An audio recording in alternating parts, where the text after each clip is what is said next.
Hello friends, good morning. তোমরা সবাই কেমন আছো? আশা করি সকলেই ভালো আছো, আমরাও ভালো আছি। তো আজকে একটা মজার বিষয় নিয়ে গল্প করব তোমাদের সঙ্গে। তো যার জন্য ক্যামেরাটা খুললাম, নাহলে এখন ব্লগ করার কোনো ইচ্ছে ছিল না। তো কী থেকে কী হয়ে গেলো সেটাই তোমাদের কাছে শেয়ার করব। এইমাত্র আমি এখনই একটা নিউজ দেখলাম, চুরি করে এত সুন্দর রাজপ্রাসাদ তৈরি করেছে। মানে খবরে মোবাইলেই দেখলাম আমি, এত সুন্দর বাড়ির ভিতরে এত জিনিস। আমরা দেখো ইউটিউব করছি, কোনো টাকা পাচ্ছি না, জমিতে খাচ্ছি তবুও টাকা হচ্ছে না, গরু ছাগল পুষি তবুও আমরা কিছুই পাচ্ছি না। আরও চুরি করে এত সুন্দর রাজপ্রাসাদ তৈরি করেছে, মানে চোখ দিয়ে দেখার মতো নেই। তো এটাই বলার জন্য এসেছিলাম। তো পরে আর একটু শেয়ার করবো, এখন একটু কাজ করে আসি।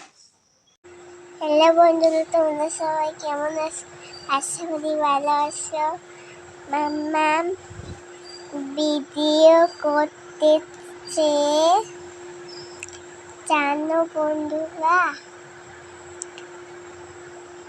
আমি স্কুল গেছিলাম। মাম্মা ভিডিও করতেছে। Good night. এখন বাজে রাত্রি 10টা 39। আর এদিকে দেখো, এখনও মুখে হাই দিচ্ছে কিন্তু চোখে ঘুম নেই। তো এর জন্য আমিও ঘুমাতে পারছি না, আমিও এখনও জেগেই রয়েছি। ঘুমাচ্ছ না কেন বলো? আমি ঘুমাবো, তারপরে ও ঘুমাবে, আর আমি বলছি ও ঘুমাবে, তারপরে আমি ঘুমাবো। আমিও ঘুমাবো না, তুইও ঘুমাবি না, আজকে ঘুমিয়ে হবে না, ঠিক আছে?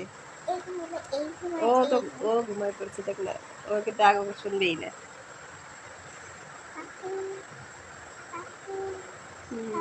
কখন ঘুমায় গেছে। চলো বন্ধুরা, আজকের ব্লগটা এ পর্যন্তই। তো দেখি এই পাগলটাকে যদি ঘুম পাড়াতে পারি তাহলে নিজে একটু ঘুমাতে পারবো। আর এ যতক্ষণ না ঘুমাবে ততক্ষণ তো আমি ঘুমাতে পারবো না। চলো টাটা, বাই করে দাও।